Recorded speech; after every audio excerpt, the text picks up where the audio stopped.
Olá, boa tarde.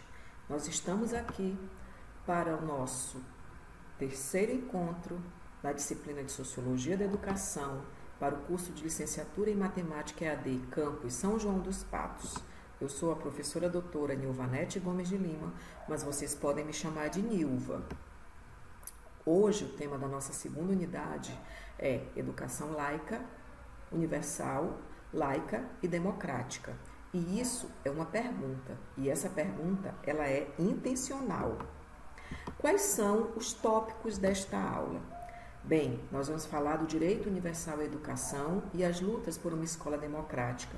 Daí a pergunta, né? É preciso luta constante para que a escola se mantenha democrática. Estado e políticas educacionais no Brasil e a invenção de uma escola sem partido, currículo escolar e relações de poder, por um novo currículo que desconstrua estruturas de dominação. Os dois últimos itens nós vamos fazer isso avaliando a entrevista de um professor, filósofo e doutor sobre a antiga reforma, né, a reforma do ensino médio, que foi instituída e que já está sendo questionada, porque educação não é mercadoria. Bem, o direito universal à educação e as lutas por uma escola democrática. É importante a gente frisar que a educação ela ganha destaque como um direito social no artigo 6º da Constituição Cidadã de 88, pós-ditadura militar. Seus artigos 205 a 214 vão trazer a ideia de um complexo de direito de todos e deveres do Estado e da família que devem ser promovidos e incentivados por toda a sociedade. Então, a educação é responsabilidade de todas, de todes e de todos. Ressurge a ideia de uma lei contendo um Plano Nacional de Educação, que é o PNE, e a divisão de competências previstas no artigo 22, inciso 24.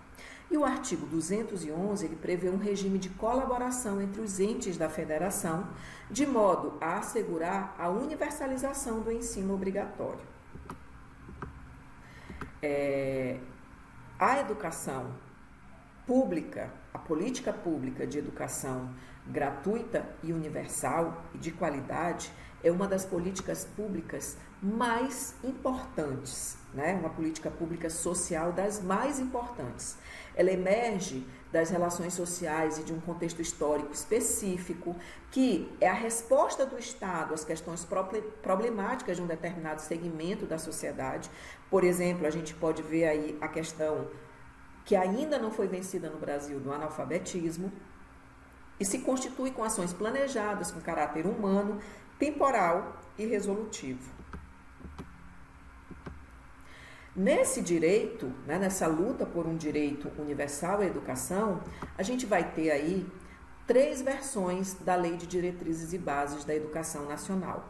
A primeira, em 1961, que é a Lei 4024.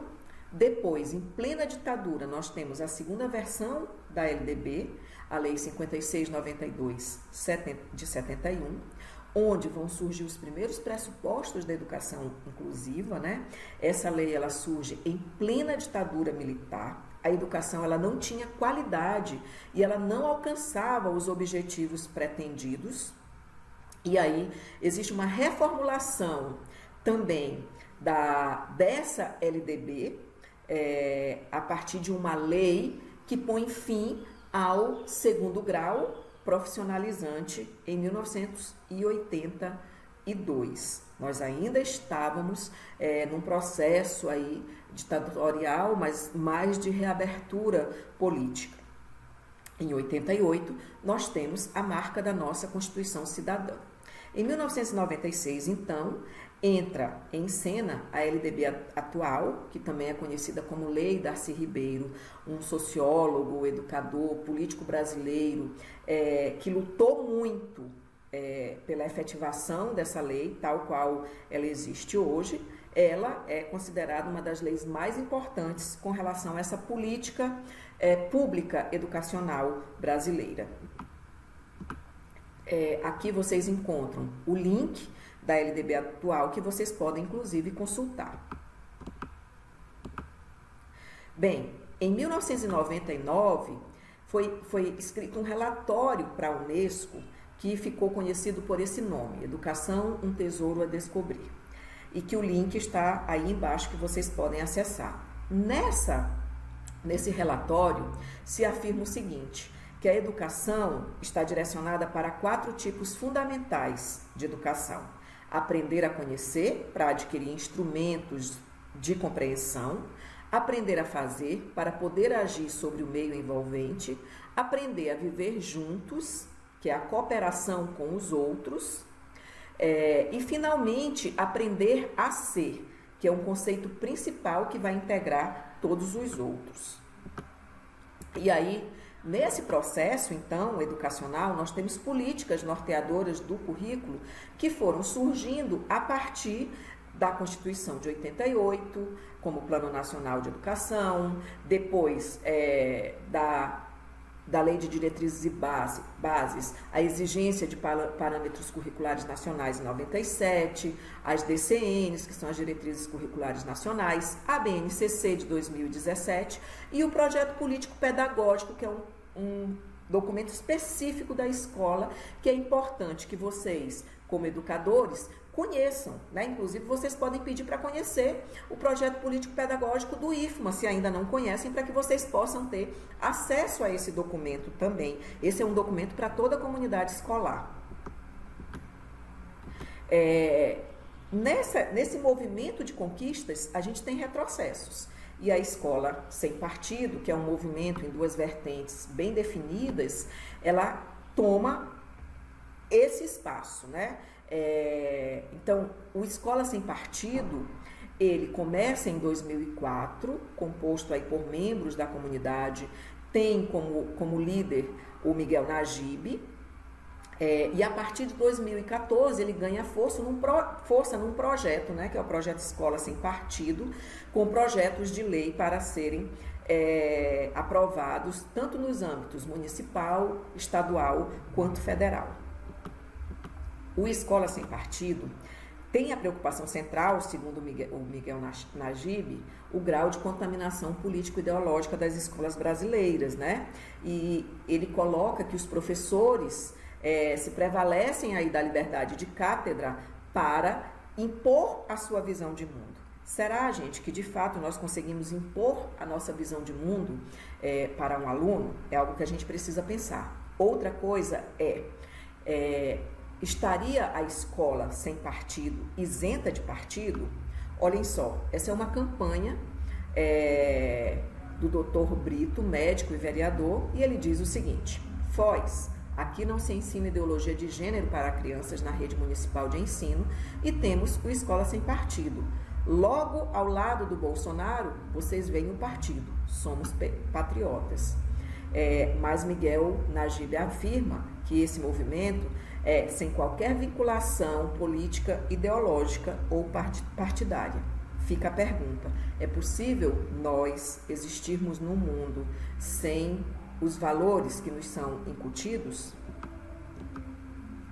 E aí a gente pode pensar o seguinte, que não há pluralidade de ideias sem liberdade de expressão. E o que se pretende ao se formar cidadãos é exatamente um mundo onde se respeite a pluralidade de ideias.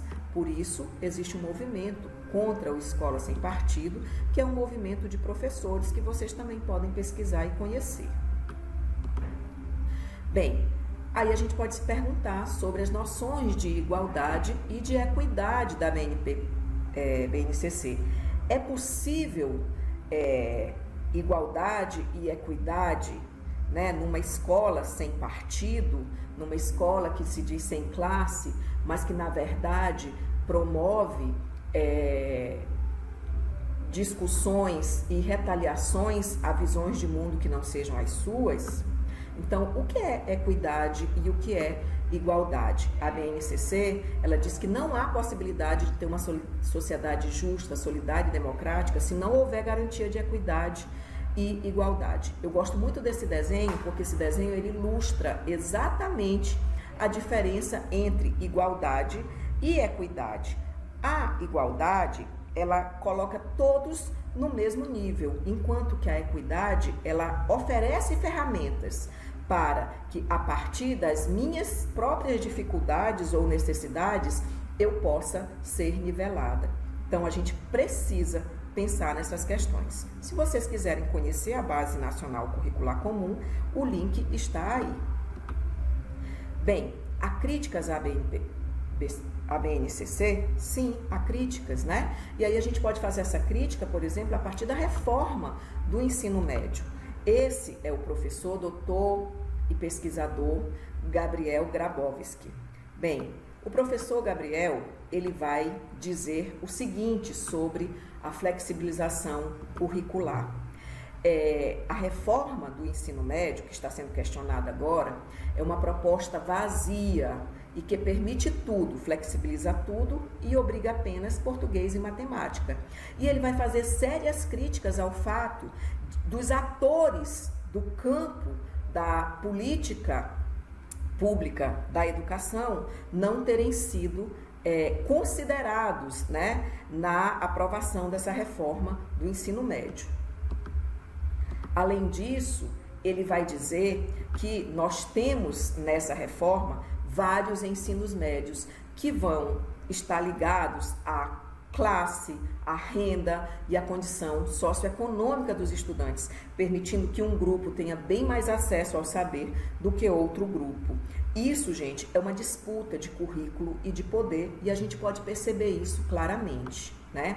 Ele também vai dizer que toda reforma curricular, toda reforma, especialmente a curricular, tem reflexos. E nesse caso, os reflexos eles devem ser mais negativos do que positivos, porque fragiliza o currículo e a formação dos jovens, né? Deixando aí essa formação humana de lado. Por fim, ele vai perguntar se a educação seria um direito ou uma promessa, né? E ele vai dizer o seguinte, que o CNE, ele permitindo aí essa reforma, ele vai colocar estados que estão em crise financeira e fiscal para diminuírem suas despesas com a educação, reduzindo currículos, precarizando a oferta de educação básica de qualidade. Então, a educação deixa de ser um direito para transformar-se numa promessa. É por isso que precisa da nossa luta constante. E aí, gente, para refletir, a gente precisa pensar que não basta olhar uma árvore. É preciso entender a complexidade da floresta. E é isso que eu convido vocês a fazerem, a refletirem sobre a complexidade de um processo de política pública educacional. Mas para alguns já é difícil ver a árvore. Essas são as referências que eu utilizei. Inclusive, nós temos aqui a entrevista completa do Gabriel aqui no Extra Classe. Eu agradeço a vocês e a gente se encontra então no próximo encontro, na nossa terceira aula.